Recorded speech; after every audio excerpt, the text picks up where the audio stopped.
Hello everyone, I'm from Fengrun Liu, and today I'm going to present our work. And so let's start with some backgrounds.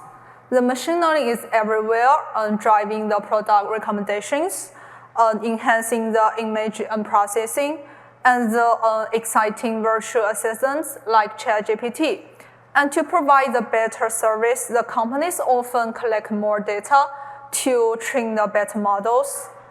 So to address these privacy issues, a popular solution is to use the multi-party computation techniques to achieve the privacy-preserving machine learning, or the PPML. So the data owners can split their secrets into shares and distribute these shares to the servers. And these servers can run the MPC protocols. However, these existing PPML protocols are limited to the small-scale scenarios, typically involving only 2 parties to 4 parties. So in our work, we present the scalable and efficient PPML protocols that can work for any number of parties in an end-to-end model. So firstly, to achieve the scalability we want, we use the Xiang secret sharing.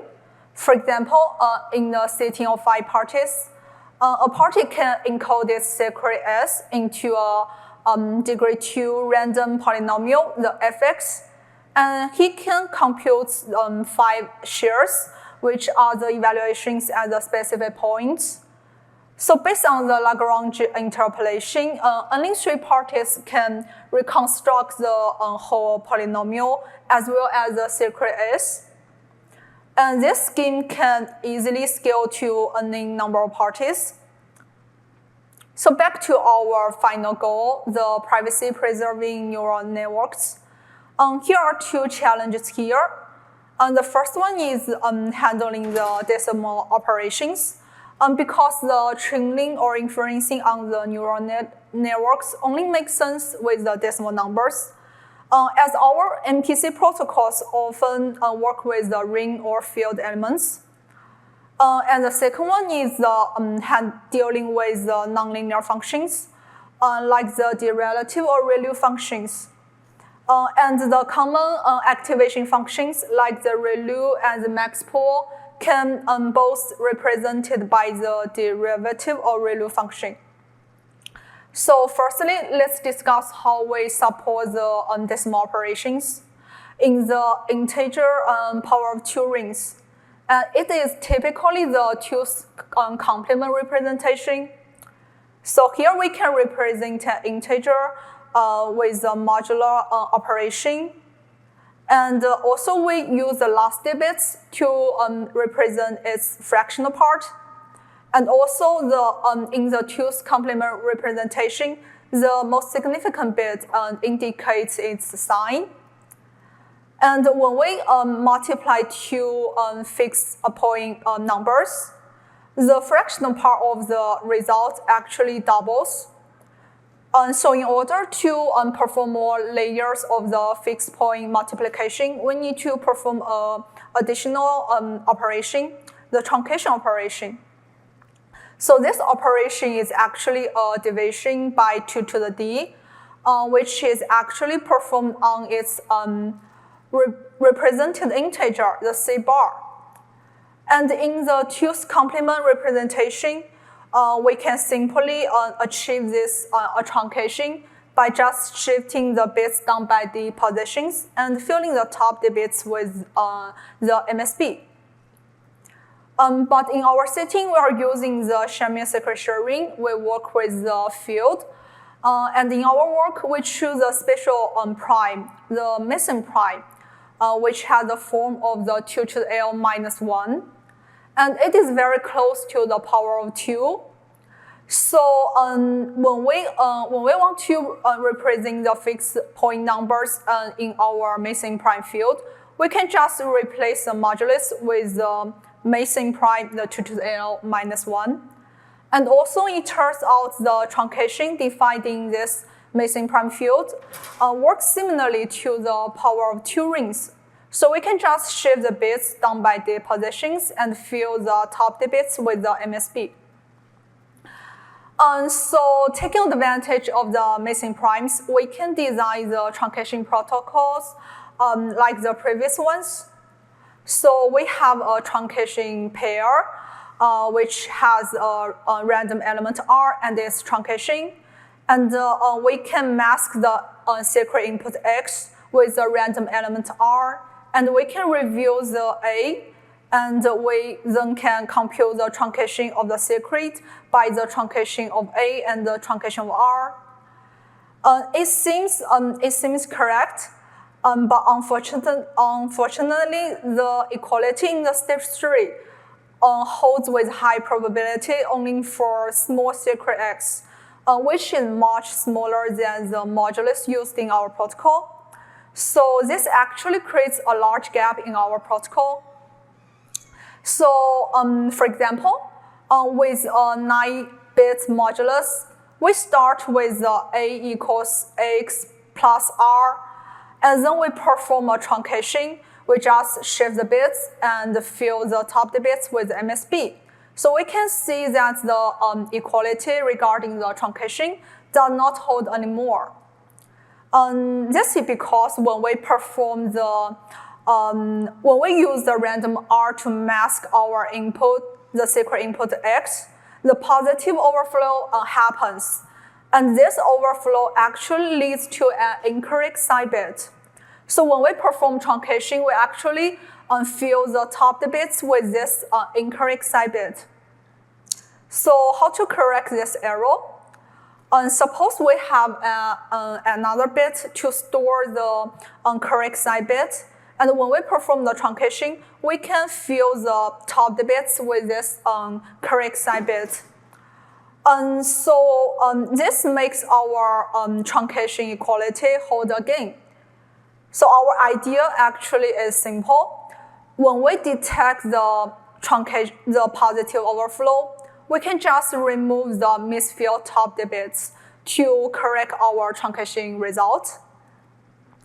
But how do we detect the positive overflow?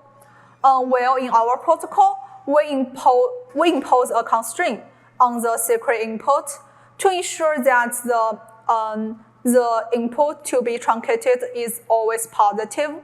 So this is actually the one big gap introduced in our protocols.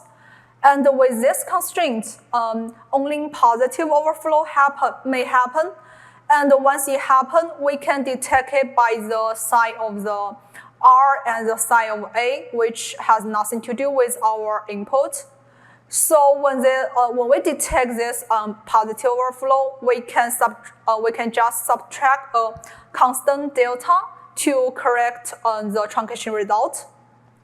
And also this technique, so this protocol is actually similar to the well-known protocol, the Damgaard-Nielsen protocol. And we find that these two protocols can be combined to obtain a one-run fixed-point multiplication protocol with only one big gap and with a perfect correctness. So this finishes the first technique in our work. And secondly, our work also introduces another technique in computing the bitwise comparison. And this bitwise comparison can help us to design efficient protocols for the nonlinear functions. For example, the derivative of ReLU function.